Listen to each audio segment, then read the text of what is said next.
Resulta fascinante pensar que el secreto para resolver los problemas creativos del futuro no reside en la imaginación pura, sino en reciclar de manera inteligente los fracasos y aciertos del pasado.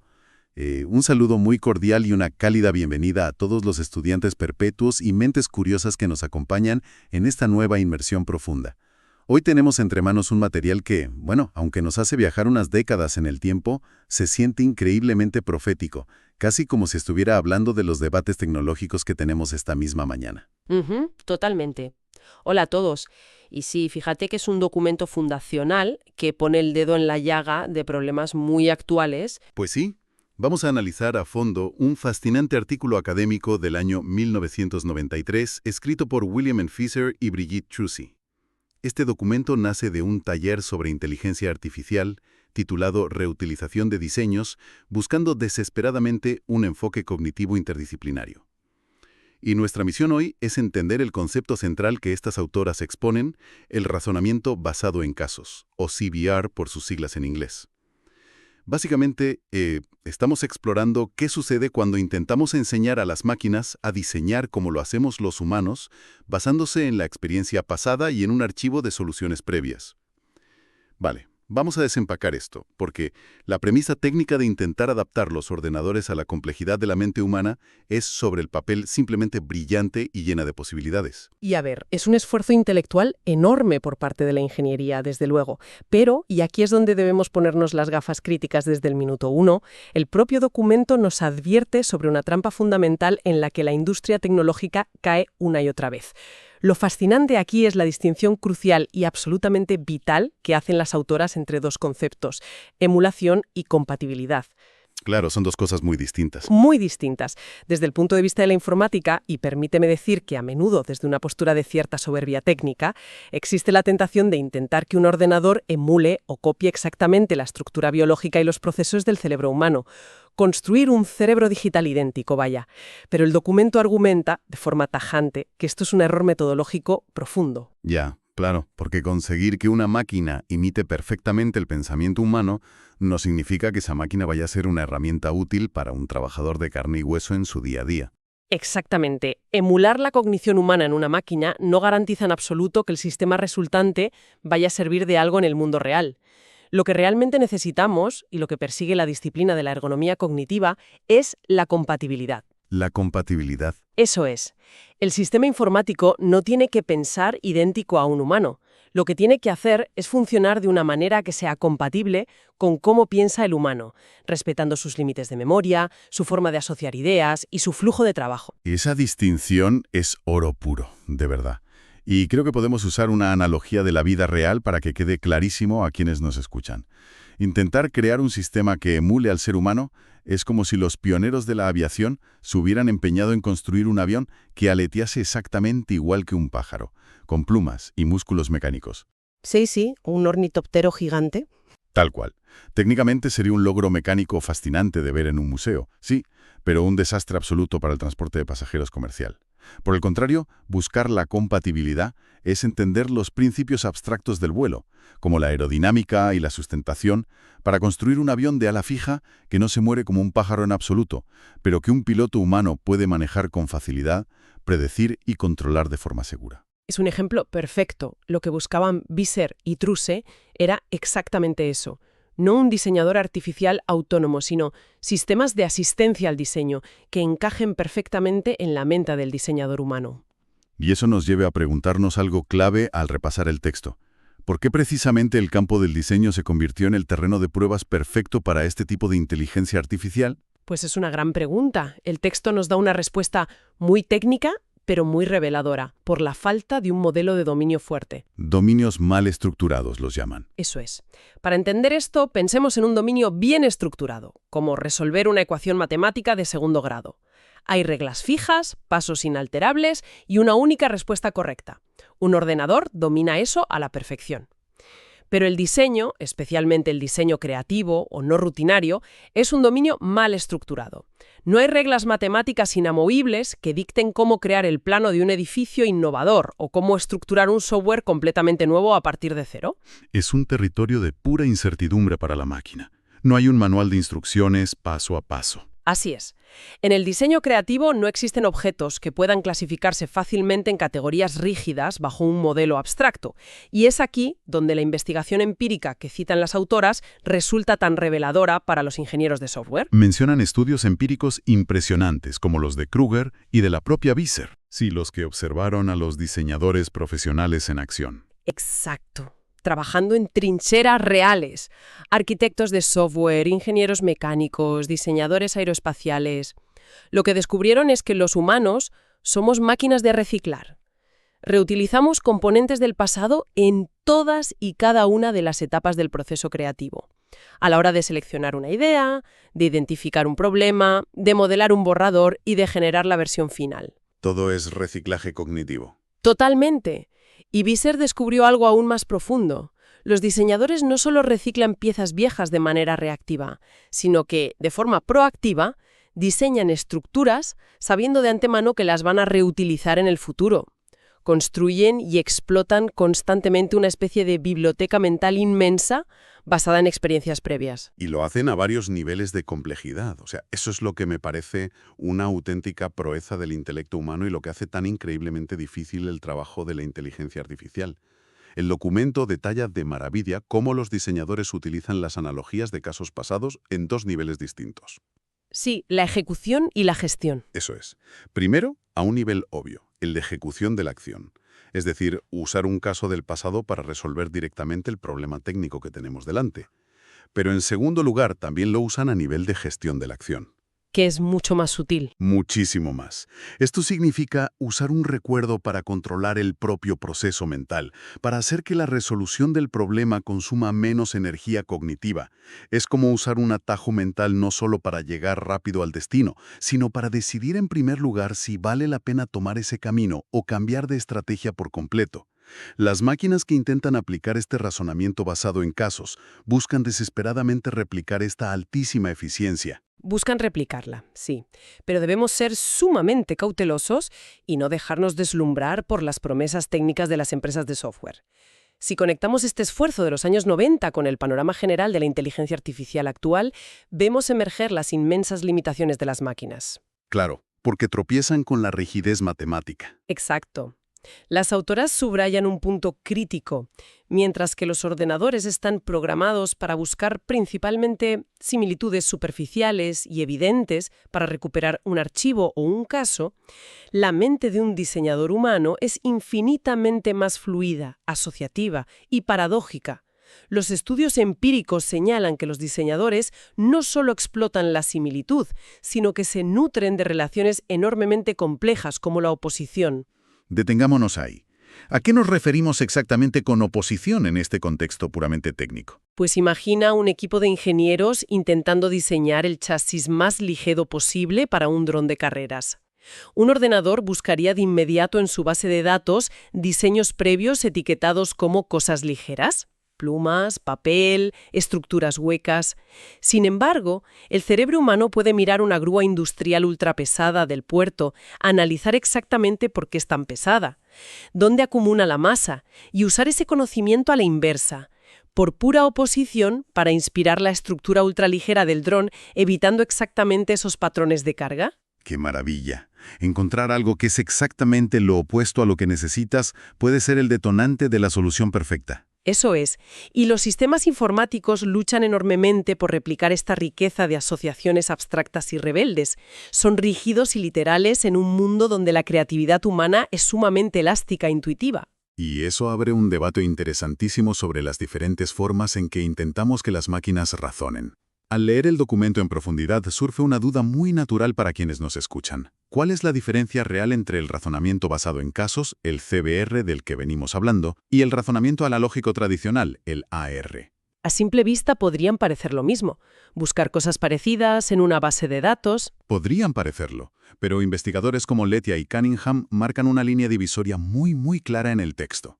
El razonamiento analógico, o AR, se mueve en el terreno de las ideas abstractas y suele cruzar fronteras entre dominios completamente distintos.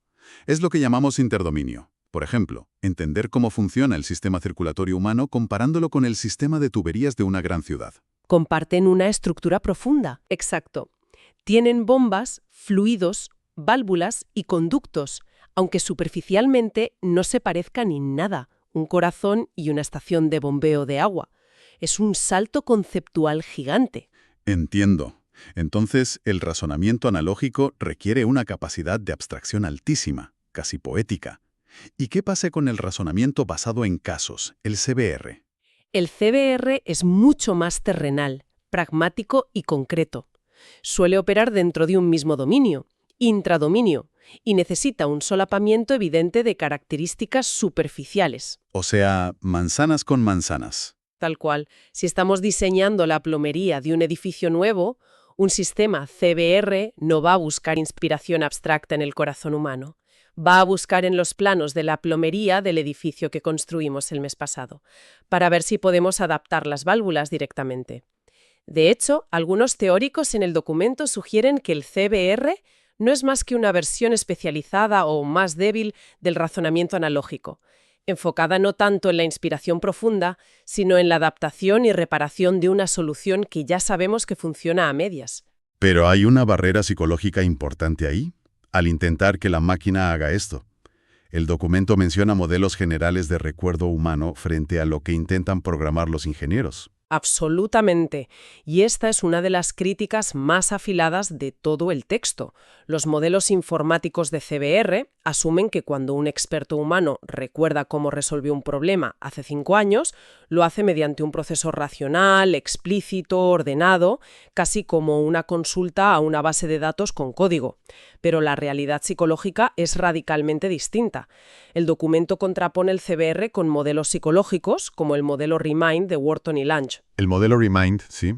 Este modelo demuestra que los humanos recuperamos información a través de sutiles efectos de preparación, lo que en psicología se conoce como priming. El famoso priming, como cuando hueles un perfume por la calle de casualidad y de repente, sin saber muy bien por qué, te acuerdas de las vacaciones de verano de tu infancia. Y ese estado de ánimo te inspira a tomar una decisión creativa sorprendente en el trabajo. Exacto, es el ejemplo perfecto. Son conexiones difusas de las que apenas somos conscientes. La obsesión de la ingeniería por forzar que todo el razonamiento profesional sea un proceso matemático, transparente y codificable choca frontalmente con esta naturaleza intuitiva, subconsciente y a menudo caótica de la memoria humana. Aún así, y rompiendo una lanza a favor de los ingenieros, el documento muestra cómo intentaron sortear este muro enorme desarrollando soluciones híbridas que son fascinantes. Los sistemas ideal de Bata y Goel, por ejemplo. Sí. Y el proyecto Fabel que mencionan, al ver que solo basarse en casos o recuerdos literales no era suficiente para la máquina, empezaron a combinar esos casos concretos con modelos teóricos puros. La idea es fantástica por su puro pragmatismo. Usar la memoria de un caso previo para acercar a la máquina rápidamente a la zona general donde podría estar la solución, aprovechando la intuición y la experiencia empírica basada, y una vez allí, en esa zona prometedora, activar un motor de reglas teóricas y matemáticas precisas para afinar y adaptar ese diseño al problema actual milimétricamente. Es buscar la sinergia perfecta entre la experiencia empírica sucia y la teoría matemática pura. Desde el punto de vista del diseño de software, es una arquitectura de sistema muy elegante. Aquí es donde se pone realmente interesante. Porque para que cualquier sistema informático de la época reutilizara un caso, primero, los desarrolladores tuvieron que enfrentarse a una pregunta filosófica tremenda. ¿Qué constituye exactamente un caso? ¿Cómo lo definimos y lo enmarcamos? Porque el texto nos muestra que los diseñadores no usan los casos solo para encontrar una respuesta directa a una pregunta. A veces, como propone el investigador de Brace, los usan de manera indirecta simplemente para estirar el espacio del problema. Estirar el espacio del problema, exacto. Un concepto brutal. Es decir, usar soluciones antiguas no para copiarlas, sino para descubrir qué nuevas restricciones, límites o normativas deberíamos considerar en el proyecto actual que ni siquiera se nos habían pasado por la cabeza. Y aquí es precisamente donde la rigidez de la informática colisiona estrepitosamente con la fluidez de la psicología cognitiva. Hay proyectos descritos en el texto que intentaban, con mucha frustración por parte de los informáticos, empaquetar la experiencia de diseño humana en cajas herméticas. Definían un caso como una estructura rígida con una situación inicial, unas especificaciones técnicas inamovibles, una meta clara y una secuencia de operaciones. Los informáticos se preguntaban angustiados cómo cortamos o segmentamos el proceso continuo de un diseño complejo para convertirlo en casos almacenables en disco. Básicamente querían trocear la creatividad humana para meterla en disquetes o bases de datos relacionales. Lo has definido a la perfección. Y desde la perspectiva psicológica, como señala el texto de forma muy crítica y directa, esa es una preocupación puramente artificial de la máquina, que ignora por completo cómo funciona el cerebro humano. La psicología no pregunta cómo cortar datos en un disco duro para optimizar el espacio, sino cómo los diseñadores, de carne y hueso, descomponen realmente su propio conocimiento de manera natural. Además, el documento ataca frontalmente la falsa dicotomía que los ingenieros establecen entre problema y solución. Me llamó mucho la atención esa parte. Porque es una falsa dicotomía para las autoras. Siempre nos han enseñado en la escuela que hay un problema estático y luego buscamos una solución definitiva. Porque en un proceso creativo complejo e iterativo, la relación es completamente fluida y circular. Visser lo explica muy bien.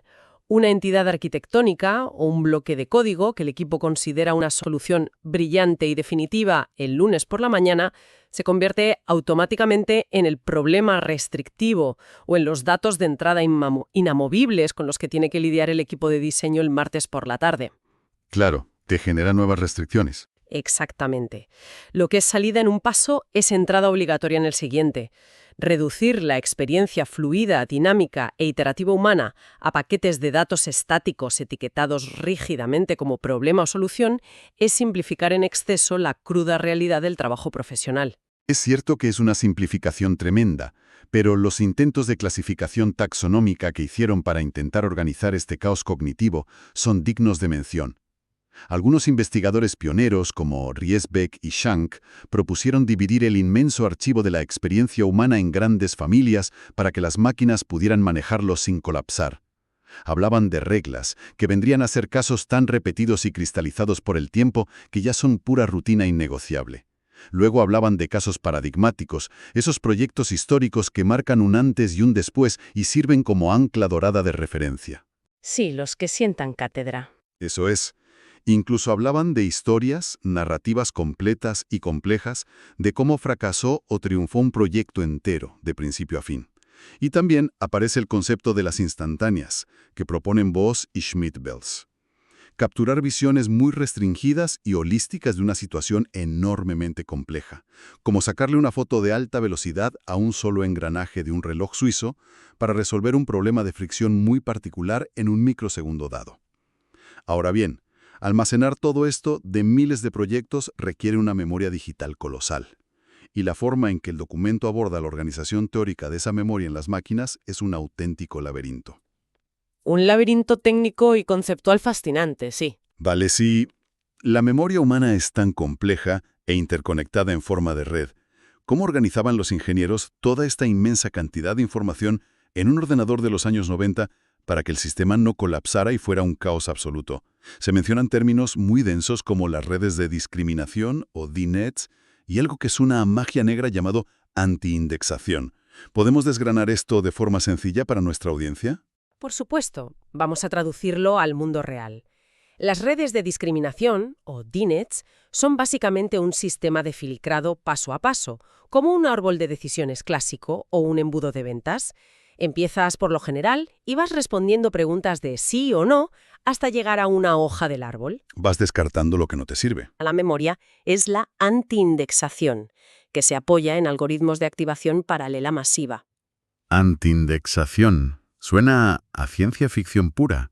¿Cómo funcionaría eso en la práctica diaria? Imagina una inmensa biblioteca tradicional nacional. En un sistema normal, basado en índices, si buscas un libro concreto, necesitas saber su código alfanumérico exacto, el pasillo, la estantería y la posición. La asignatura topográfica de toda la vida. Esa misma. Eso es buscar por índice, por jerarquía. La antiindexación o memoria abordable por contenido es como si entraras en el centro exacto de esa inmensa biblioteca y en lugar de mirar catálogos de fichas, simplemente gritaras al aire: necesito inspiración sobre máquinas voladoras que fallan cuando llueve mucho. Y de repente, de forma mágica y sin saber dónde estaban guardados, los 3 únicos libros exactos que contienen esa información salen volando de sus estanterías y caen directamente en tus manos simultáneamente. ¡Qué barbaridad! O sea, el contenido llama al contenido. Exacto. El contenido mismo es lo que atrae la memoria de la red, no una etiqueta rígida predefinida por un bibliotecario. Es un esfuerzo titánico de procesamiento paralelo por hacer que la información, además de estar guardada inerte en un disco, salte activamente a la vista del usuario cuando el contexto de diseño la necesita. Y esto plantea una pregunta importante al leer estas teorías. ¿De qué sirve tener millones de diseños perfectos y revolucionarios almacenados en un servidor inmenso si el trabajador humano no puede acceder a ellos de forma natural y rápida en el preciso momento en que está atascado con un plano en su mesa? Exactamente. Has dado en el clavo con una de las tesis centrales y más críticas del documento. La disponibilidad de la información no es lo mismo que la accesibilidad de la información. Que el petabyte de datos exista físicamente en el disco duro no significa que sea cognitivamente útil. El texto de Visser y Trussess es ferozmente crítico con los sistemas informáticos que confían ciegamente en el acceso por palabras clave. Los buscadores booleanos típicos. Sí, es un método estático y perezoso que asume, de forma totalmente errónea, que el diseñador sabe de antemano exactamente qué palabras técnicas precisas debe teclear para encontrar la solución que ni siquiera sabe que existe. Pero la mente humana, cuando está atascada en un problema creativo complejo, no funciona como un buscador web primitivo. Hay una investigadora citada en el documento que hace una distinción brillante y fundamental entre buscar, que en inglés sería search, y navegar sin rumbo fijo, el famoso browsing. Esa diferencia me parece la piedra angular de todo este debate. Buscar, el search, es cuando sabes lo que quieres, como ir al supermercado con una lista de la compra estricta elaborada en casa para hacer una tarta de manzana.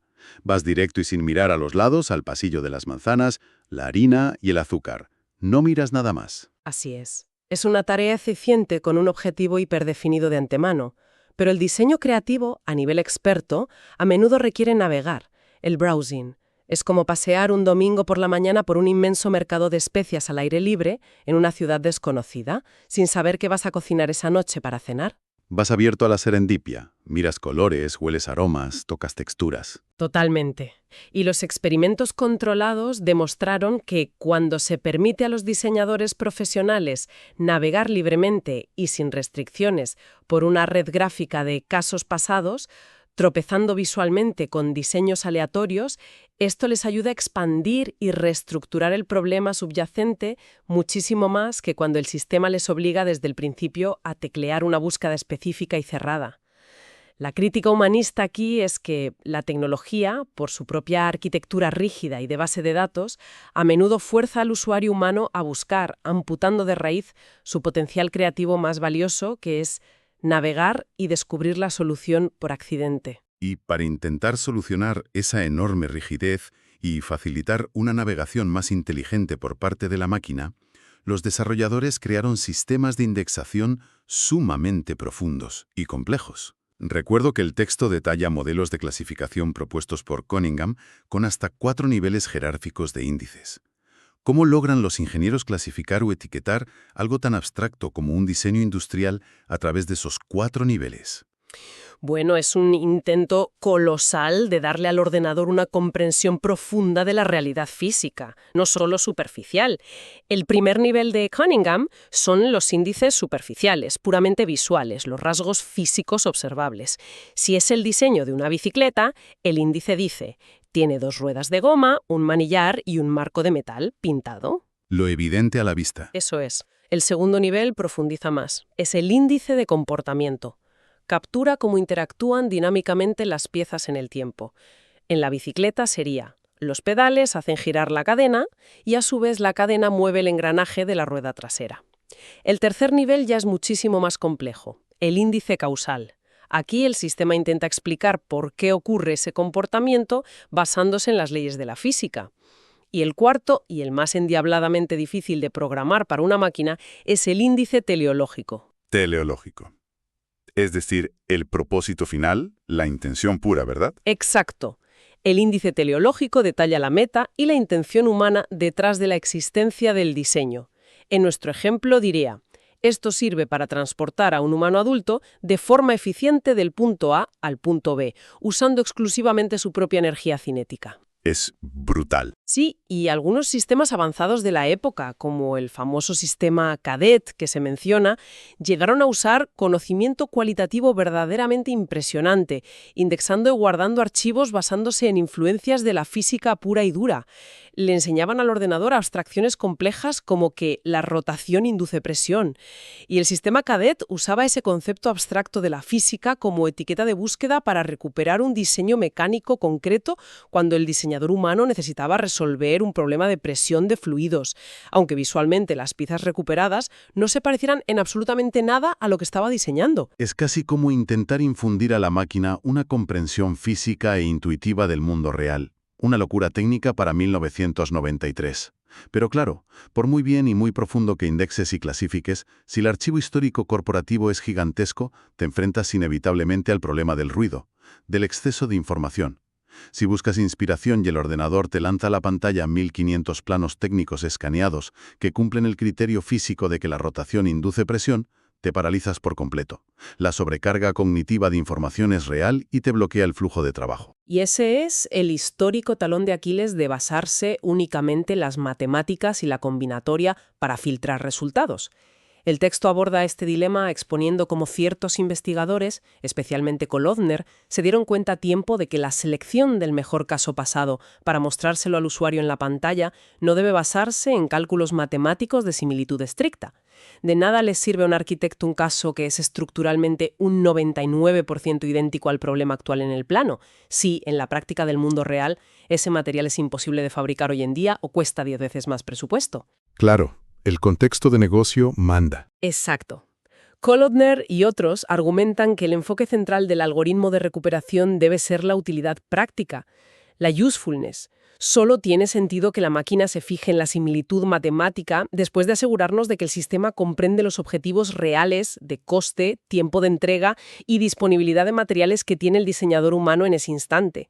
Es una tremenda bofetada de realidad a los enfoques puramente teóricos y académicos de la inteligencia artificial. Y a pesar de todos esos enormes retos conceptuales, psicológicos y técnicos, los resultados prácticos que lograron documentar en la época son asombrosos y justifican todo el esfuerzo de investigación. El artículo menciona un caso empírico del investigador Nakatani evaluando a un prototipo de asistencia interactiva de CBR en ingeniería pura. Y los datos son brutales. Demostraron empíricamente que este sistema lograba reducir una tarea de diseño conceptual que a un equipo humano de ingenieros expertos le tomaba normalmente más de 10 horas de arduo trabajo manual y debate a tan solo 4 o 5 horas. Reducir el tiempo de desarrollo a la mitad en procesos industriales altamente complejos. Estas herramientas iniciales, aunque toscas e imperfectas, demostraron ser vitales para filtrar el ruido, evaluar soluciones pasadas de la empresa y, sobre todo, evitar que los equipos de ingeniería repitieran los mismos errores técnicos costosos una y otra vez, perdiendo miles de horas y recursos financieros incalculables. Sean beneficios tangibles y altamente deseables para cualquier corporación. Sin embargo, no podemos cerrar este análisis en profundidad sin abordar la postura más crítica y contundente que el documento reserva para la sección final, y tiene que ver con una cierta arrogancia fundacional que permea, histórica y desgraciadamente también en la actualidad, a gran parte del desarrollo de la inteligencia artificial. Las autoras plantean el intenso debate ético y técnico entre destinar recursos millonarios a crear sistemas de asistencia interactivos frente al sueño dorado y ciego de crear sistemas totalmente autónomos. La clásica fantasía de ciencia ficción de darle al botón verde de intro y que la máquina de IA diseñe el rascacielos entero, calcule las cargas y apruebe los planos mientras el arquitecto jefe se toma un café tranquilamente leyendo el periódico. Exactamente, esa fantasía recurrente. Afortunadamente, en aquel taller, investigadores experimentados relataron cómo, tras chocar estrepitosamente contra el muro de hormigón de la realidad empírica de los despachos de diseño, tuvieron que abandonar la quimera de automatizar completamente el diseño arquitectónico o de ingeniería aeroespacial. Comprendieron, a base de millonarios fracasos, que los sistemas 100% autónomos colapsan invariablemente en tareas creativas complejas del mundo real.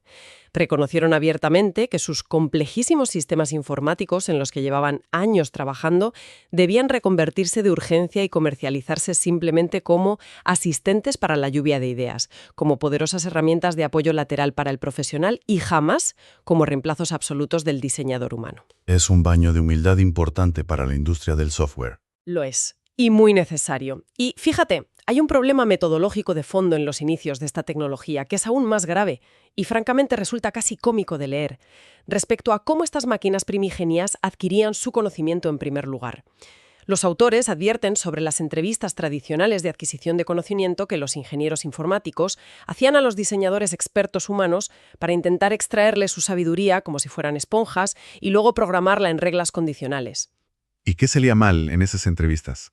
Se dieron cuenta de que los diseñadores humanos, al intentar de buena fe explicar su proceso mental altamente complejo, caótico e intuitivo a programadores de software que solo hablaban el idioma del código y los diagramas de flujo rígidos, simplificaban drásticamente sus respuestas verbales para hacerse entender y no frustrar al programador. Claro, tiene todo el sentido del mundo. Es como cuando intentas explicarle a un técnico informático muy cuadriculado por qué has elegido un tono de azul específico para la cabecera de un logotipo de marca en lugar de otro color.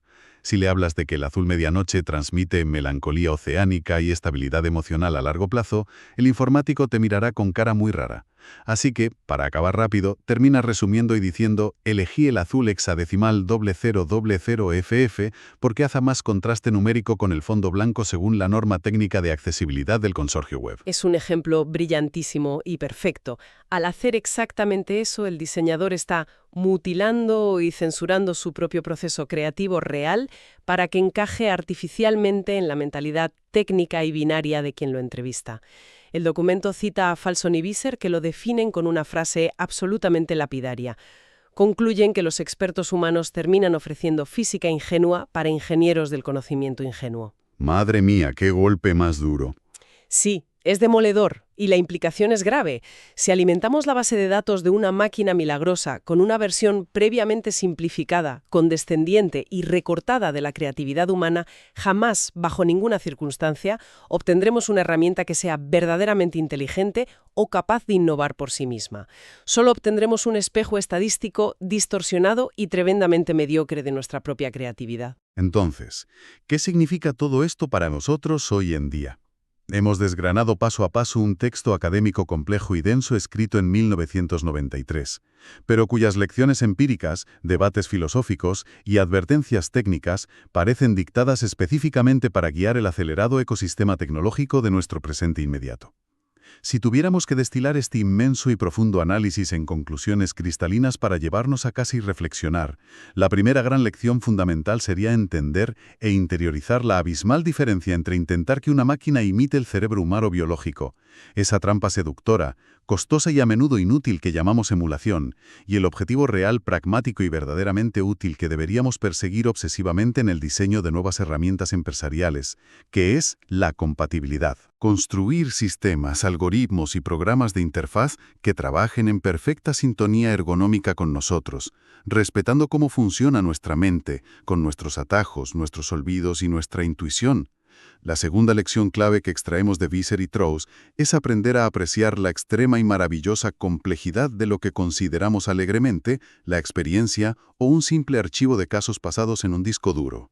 Hemos visto con datos empíricos cómo, muy a menudo, la libertad de navegar sin un rumbo fijo, el famoso browsing exploratorio por un mar de referencias y proyectos anteriores, sin un objetivo matemáticamente rígidamente definido, puede desencadenar muchísima más creatividad, conexiones inesperadas e innovación radical que forzar al usuario a realizar una búsqueda exacta y parametrizada con palabras clave. Y por último, la conclusión ineludible y llena de esperanza de que el razonamiento basado en casos, el CBR, y por extensión directa gran parte de las asombrosas herramientas de inteligencia artificial generativa y analítica que manejamos hoy, brilla con una luz deslumbrante y transformadora, no cuando intenta inútilmente reemplazar al experto humano de carne y hueso, sino cuando la tecnología asume su rol correcto.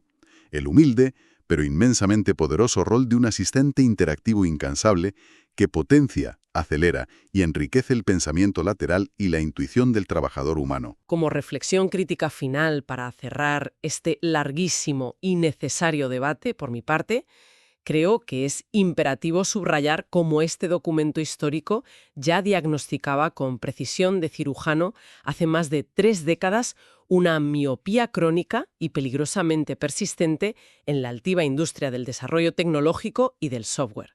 El texto señala, con una claridad que asusta y pasma a partes iguales, que la inmensa mayoría de los costosos desarrollos de software y los artículos académicos de vanguardia se centran de manera casi fanática en la pura eficiencia interna del sistema informático. Se centran en optimizar los ciclos de procesador de la máquina y en pulir estéticamente las estructuras de datos abstractas, marginando, menospreciando o directamente olvidando por completo al usuario final humano, al profesional que tiene que lidiar de 8 a 5 con esa tecnología en su escritorio. Es una dura lección de humildad que parece increíblemente vigente. Parece que, como sociedad, seguimos fascinados, casi hipnotizados, por la supuesta autonomía total y la magia negra del código de las máquinas de última generación, olvidando por el camino una verdad inamovible, que el vasto conocimiento humano acumulado durante siglos es muchísimo más valioso, útil y verdaderamente transformador cuando es comprendido, procesado y aplicado en un contexto puramente humano, un contexto biológico que está siempre lleno de matices grises, de pura intuición inexplicada y de maravillosas y caóticas contradicciones creativas que ninguna red de discriminación de silicio, por muy avanzada, profunda o veloz que sea, podrá jamás codificar por completo en una matriz de ceros y unos. Es una advertencia profundamente humanista y un recordatorio vital que francamente probablemente deberíamos tener enmarcado en la pared principal de cada laboratorio de desarrollo tecnológico en Silicon Valley y de cada estudio de diseño creativo del mundo actual, para no perder el norte. Ha sido un viaje intelectual absolutamente fascinante y enriquecedor ir desgranando y debatiendo frente a frente todas estas ideas pioneras con este nivel de profundidad y detalle técnico a lo largo de este rato. Pero para cerrar ya de forma definitiva nuestro análisis exhaustivo de hoy, queremos como es tradición dejar una pequeña semilla intelectual plantada en las mentes de nuestra maravillosa audiencia. Todo lo que hemos discutido hoy nos deja con una reflexión final verdaderamente fascinante y provocadora para la próxima vez que quienes nos escuchan se enfrenten a un problema de negocio verdaderamente complejo y aparentemente irresoluble en su entorno de trabajo diario. ¿Estoy aplicando a este problema una regla fija, impuesta e inamovible? ¿O me estoy permitiendo la libertad de navegar fluidamente por mi propio e inmenso archivo interno de experiencias y fracasos pasados? Y si es así, ¿cómo demonios está indexada y organizada mi propia memoria profesional en mi cabeza? ¿La estoy ordenando y filtrando únicamente por una estricta y aburrida similitud lógica? ¿O me estoy permitiendo por fin el lujo de jugar valientemente con asociaciones creativas subconscientes, opuestas y rebeldes para encontrar la innovación que busco? Agradecemos de todo corazón a todas las mentes curiosas, estudiantes e innovadores que nos han acompañado prestando su valiosa atención durante todo este largo tiempo en esta nueva y profunda inversión. Ha sido un auténtico placer y un privilegio intelectual compartir este espacio. Nos vemos muy pronto. Hasta nuestro próximo análisis detallado.